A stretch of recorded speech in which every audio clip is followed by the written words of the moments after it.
এই শর্ট ভিডিওতে চলো আমরা জারণ বিজারণ থেকে চমৎকার একটা কনসেপ্ট শিখি। আমি যখন তোমার মতো স্টুডেন্ট ছিলাম, মানে এইচএসসিতে পড়তাম, তখন সামহাও আমি এই জিনিসটা, এই কনসেপ্টটা মুখস্থ করতাম না বুঝেই।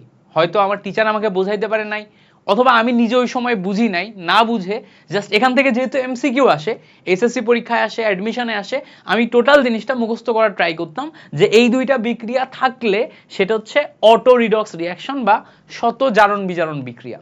চলো এখানে আমি তোমাকে একটু ট্রিক শেখাই যে তুমি ঠিক কিভাবে আইডেন্টিফাই করবা যে এই জিনিসটা অটো রিডক্স রিয়াকশন বা শত জারণ বিজারণ বিক্রিয়া। আমি আবার বলি কিভাবে তুমি আইডেন্টিফাই করবা এই জিনিসটা শত জারণ বিজারণ বিক্রিয়া বা অটো রিডক্স রিয়াকশন। প্রথম কথা তোমাকে তো এটা মাথায় রাখতেই হবে যে অটো রিডক্স রিয়াকশন এই কথাটার বাংলা হচ্ছে শত জারণ বিজারণ বিক্রিয়া, মানে নিজে নিজেই, শত বা অটো নিজে নিজেই, তুমি এইভাবে চিন্তা করতে পারো নিজে নিজেই জারণ বিজারণ ঘটবে এরকম কিছু একটা, শত জারণ বিজারণ বা অটো রিডক্স রিয়াকশন। এবার আসো এখানে ট্রিকটা কি বা তুমি টেকনিকটা কিভাবে মাথায় রাখতে পারো।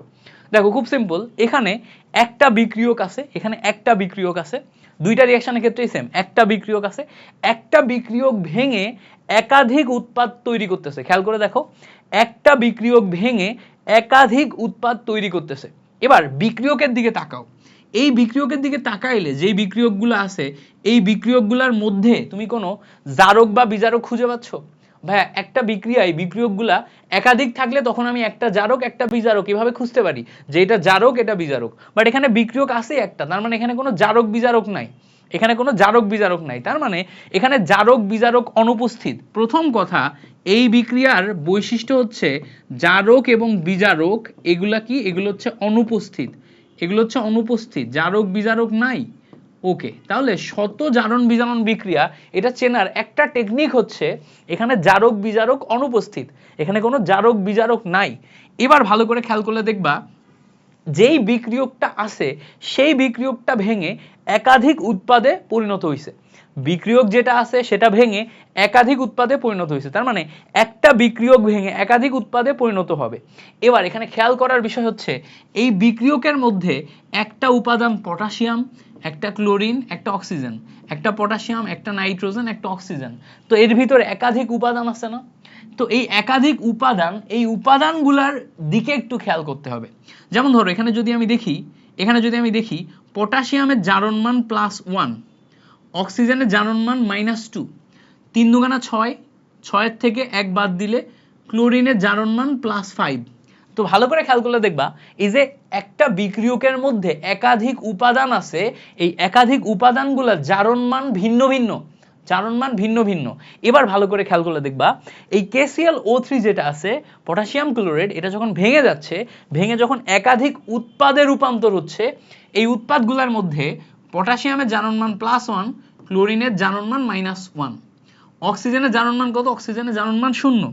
এবার ভালো করে খেয়াল করলে দেখো ক্লোরিনের জারণ মান +5 থেকে -1 এ রূপান্তর হয়েছে, অক্সিজেনের জারণ মান -2 থেকে 0 তে রূপান্তর হয়েছে।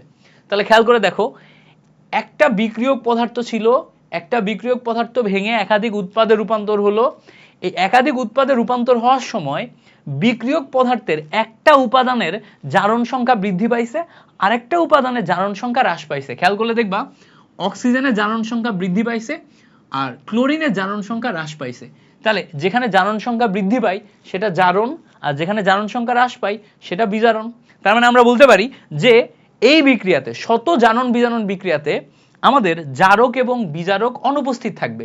আমি আবার বলি, কনসেপ্টটা ভালো করে খেয়াল করো, শত জারণ বিজারণ বিক্রিয়াতে জারক এবং বিজারক অনুপস্থিত থাকবে, সেখানে একটা বিক্রিয়ক থাকবে, সেই বিক্রিয়কটা ভাঙবে, ভেঙে একাধিক উৎপাদে রূপান্তর হবে, যেই বিক্রিয়কটা ভাঙবে তার মধ্যে উপাদান থাকবে, যেমন ধরো ক্লোরিন এবং অক্সিজেন, একটা উপাদানের জারণ ঘটবে, একটা উপাদানের বিজারণ ঘটবে। তাহলে একটা বিক্রিয়ক ভেঙে যখন একাধিক উৎপাদে রূপান্তর হচ্ছে, সেই উৎপাদে রূপান্তর হওয়ার সময় এর ভিতরের কোনো একটি উপাদানের জারণ ঘটে, কোনো একটি উপাদানের বিজারণ ঘটে, এমন যদি ঘটে তখন সেটাকে আমরা শত জারণ বিজারণ বিক্রিয়া বলবো। তাহলে দেখো আমরা নর্মাল এই বিক্রিয়াটাই ভেঙে ভেঙে এর যে ছোট ছোট মাইক্রো লেভেলের প্রপার্টিসগুলো আছে সেগুলো খেয়াল করার চেষ্টা করলাম। এই যে ছোট ছোট মাইক্রো লেভেলের প্রপার্টিসগুলো আছে এগুলো যদি মাথার মধ্যে ঢুকে যায় তাহলে এইটা কখনোই আমাদের আর ওই লেভেলে মুখস্থ করা লাগবে না, আমাদের প্রপার্টিস মনে থাকবে, আমরা দেখেই বলে দিতে পারবো। পরের বিক্রিয়াটা দেখো, পরেরটাও সেম।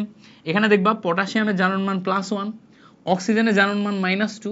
তাহলে এখানে 3 দুগুণা 6, 6 থেকে 1 বাদ দিলে নাইট্রোজেনের জারণ মান +5 আসতেছে। আচ্ছা এবার ভালো করে খেয়াল করলে দেখবা এখানেও পটাশিয়ামের জারণ মান +1, অক্সিজেনের -2, তাই না? তাহলে 2 দুগুণা 4, 4 থেকে 1 বাদ দিলে এই নাইট্রোজেনের +3 আসে, এই অক্সিজেনের দেখবা 0। তার মানে এখানে আমরা আবারও খেয়াল করলে দেখব অক্সিজেনের 2 থেকে 0 হইতেছে, তার মানে অক্সিজেনের জারণ মান বৃদ্ধি পাচ্ছে। -2 থেকে 0 অক্সিজেনের জারণ মান বৃদ্ধি পাচ্ছে। নাইট্রোজেনের জারণ মান +5 থেকে 3, মানে অক্সিজেনের জারণ মান হ্রাস পাচ্ছে, এই নাইট্রোজেনের জারণ মান হ্রাস পাচ্ছে। সো যেটা জারণ মান হ্রাস পায় সেখানে আমরা বিজারণ বলতে পারি, আর যেটা জারণ মান বৃদ্ধি পায় সেখানে আমরা জারণ বলতে পারি। তার মানে দেখো KNO3 এইটা ভেঙে যে দুইটা উৎপাদে রূপান্তর করলো, এই উপাদানগুলোর একটা জারণ সংখ্যা বৃদ্ধি পায়, একটা জারণ সংখ্যা হ্রাস পায়, ফলে এখানে জারণ বিজারণ উভয় ঘটে। তো এই টাইপের জিনিস যদি আমরা দেখি তখন সেটাকে আমরা অটো রিডক্স রিঅ্যাকশন বা শত জারণ বিজারণ বিক্রিয়া বলতে পারবো। তাহলে বলো তো এই সিম্পল কনসেপ্টটা তোমার এখন 100% ক্লিয়ার হয়েছে কিনা? এই সিম্পল কনসেপ্টটা যদি তোমার 100% ক্লিয়ার হয় তাহলে তোমাকে শুভকামনা রইল। এরকম শর্ট শর্ট কনসেপচুয়াল ভিডিওস এখন থেকে নিয়মিত আমি আপলোড করতে থাকবো, যেগুলো শেখার মাধ্যমে তোমার কেমিস্ট্রি কনসেপ্ট একদম 100% ক্লিয়ার হয়ে যাবে। Thank you so much for watching this video.